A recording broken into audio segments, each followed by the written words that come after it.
Tout est énergie et c'est là tout ce qu'il y a à comprendre dans la vie. Aligne-toi à la fréquence de la réalité que tu souhaites voir se réaliser et cela se manifestera. Il ne peut en être autrement. Ce n'est pas de la philosophie, c'est de la physique.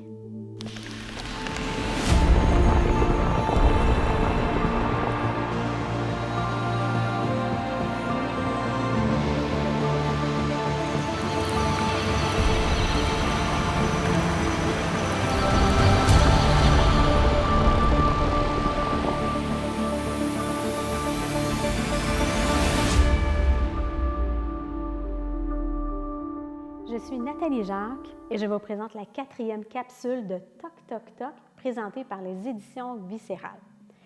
N'oubliez pas de liker, vous abonner, partager, parlez-en à vos amis. La citation d'Albert Einstein.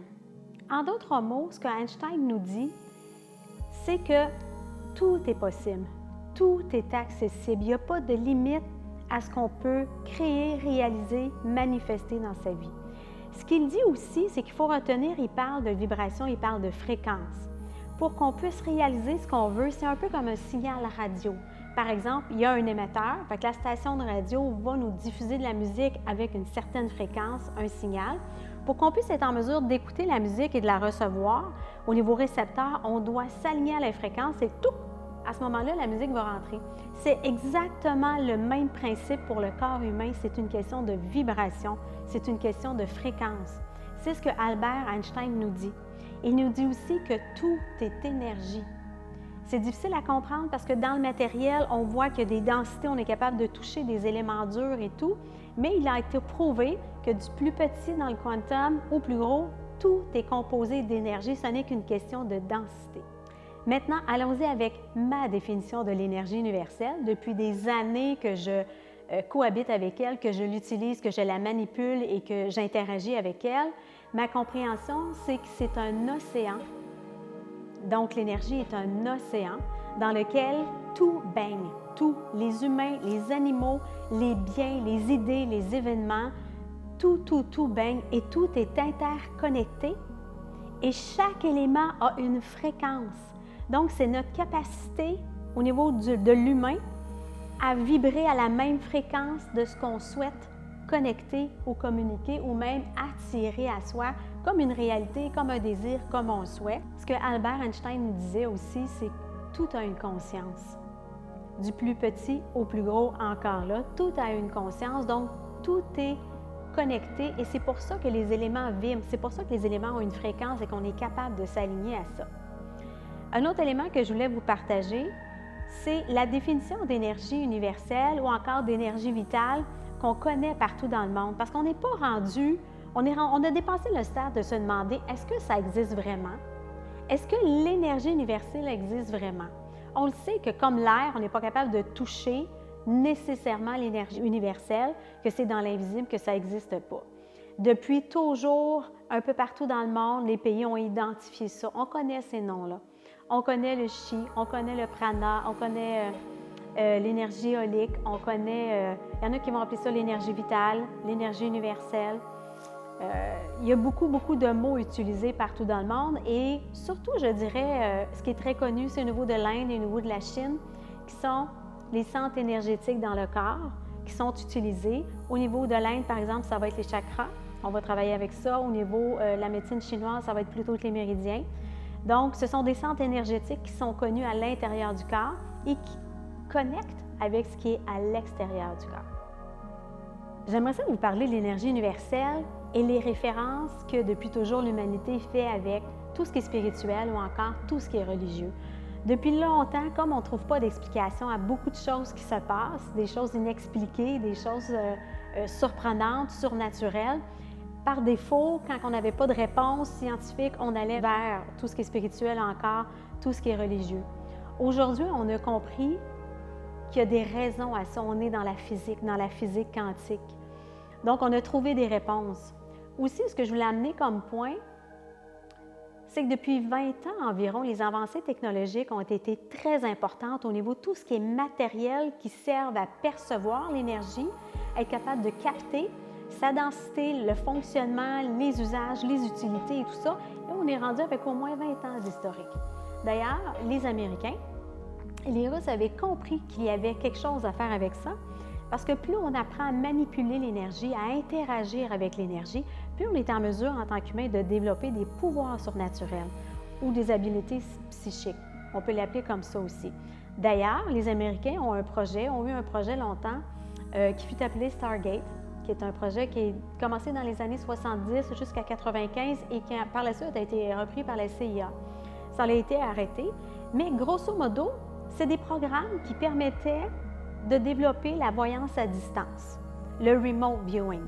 Donc, il y a des spécialistes, en fait, il y avait 14 laboratoires partout dans le monde avec des humains dans lesquels ils avaient développé des protocoles, des techniques de connexion avec l'énergie universelle pour être capable de voir des sites à distance. Évidemment, l'armée l'avait utilisé pour voir des sites d'armée, tout ce qui était emplacement militaire au niveau des Russes et tout ça. Donc, ça a été utilisé à des fins civiles, mais particulièrement au niveau des fins militaires.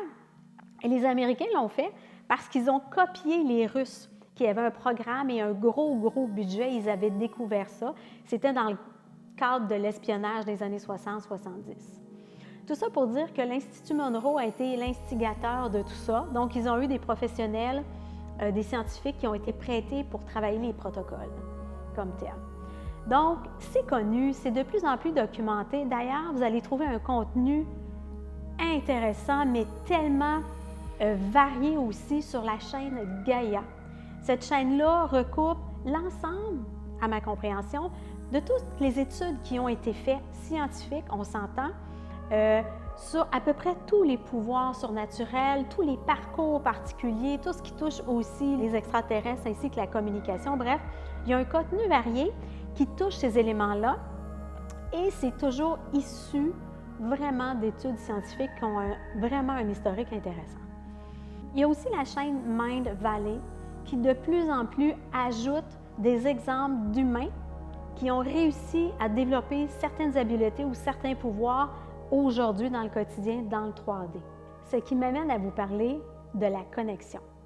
J'en parle depuis tantôt de se connecter à l'énergie universelle, mais là, je vais aller dans le plus concret. La connexion, plusieurs vont l'appeler la canalisation en français ou le channeling en anglais. C'est la capacité de l'humain à se connecter vraiment à la Terre et à se connecter au niveau de l'énergie universelle tel un appareil mobile. Il y a vraiment un signal Wi-Fi. L'énergie est une fréquence, c'est un signal Wi-Fi. Donc, j'ai développé une technique facile, rapide, simple pour se connecter à l'énergie universelle, pour être capable de recevoir du download d'informations, pour être capable de télécharger des informations et même d'échanger des informations. Ça peut être avec des êtres, je vais en parler tantôt, ça peut être aussi avec d'autres humains ou avec d'autres éléments, comme la manifestation quand on veut s'aligner à une fréquence de quelque chose qu'on veut voir se réaliser dans notre réalité. L'analogie que j'utilise de dire que le corps humain est comme un appareil mobile, je trouve qu'elle est parfaite à plusieurs niveaux et c'est facile à comprendre pour nous les humains. Les défis que j'ai remarqués quand que je me connecte quotidiennement et même parfois plusieurs fois par jour, c'est la capacité à apprendre à naviguer dans l'énergie universelle, à reconnaître les langages aussi et à essayer d'enlever les interférences. À peu près la même chose que quand on se connecte à un signal Wi-Fi, il faut que le signal soit de qualité. On ne veut pas se faire envahir par des logiciels malveillants, donc c'est à peu près la même chose aussi. Et on veut être capable de télécharger des données qui sont pertinentes pour nous et qui sont disponibles, ou encore d'aller chercher des réponses nous-mêmes de l'autre côté et de télécharger. Tout à l'heure, je vous parlais de langage. Je vous explique. Dans l'énergie universelle, il y a aussi des êtres, différents êtres. Donc, il peut y avoir des défunts, des anges gardiens, il va y avoir des galactiques, il va y avoir vraiment plusieurs types de conscience, plusieurs types d'entités. Chaque conscience a une signature propre, un langage individuel propre. Donc, quand on apprend à se connecter, très souvent, les premières fois, ça va être avec ce qu'on appelle nos guides personnels. Ce sont nos guides qui sont toujours avec nous et qui nous accompagnent dans notre vie quotidienne. Déjà là, c'est extraordinaire et c'est vraiment le fun quand on commence à être capable de connecter, à mieux se comprendre, à avoir un même langage. Par exemple, la façon dont ça se présente pour moi depuis le début, je reçois de l'information sous forme d'images, de dessins, de symboles, des mots, parfois des phrases. Ça va être aussi en lien avec des ressentis. Je vais voir des visages. Et quand je dis « je vois », c'est une télévision, c'est vraiment une télé intérieure et toute l'information rentre évidemment dans les tripes. C'est vraiment le troisième cerveau. On a le cerveau qu'on a l'habitude de connaître, le cœur qui a aussi une capacité, on va en parler dans une autre vidéo avec plaisir, et au niveau des tripes, qui a la capacité de communiquer, surtout en utilisant l'intuition. La communication se passe ici et ensuite on arrive à l'interpréter. C'est la façon dont notre corps fonctionne. L'information rentre dans le ventre. Donc, quand on a des ressentis, des prémonitions, très, très souvent, c'est subtil, mais on va le sentir de là et ensuite, ça va être porté à notre conscience, à notre connaissance. C'est le même principe. Pour conclure, ce que j'aimerais qu'il soit retenu par vous aujourd'hui, c'est 3 éléments. Le premier, c'est qu'il est physiquement possible de se connecter à l'énergie universelle. Deuxième élément, c'est que cette connexion sert à télécharger des données, à recevoir des messages.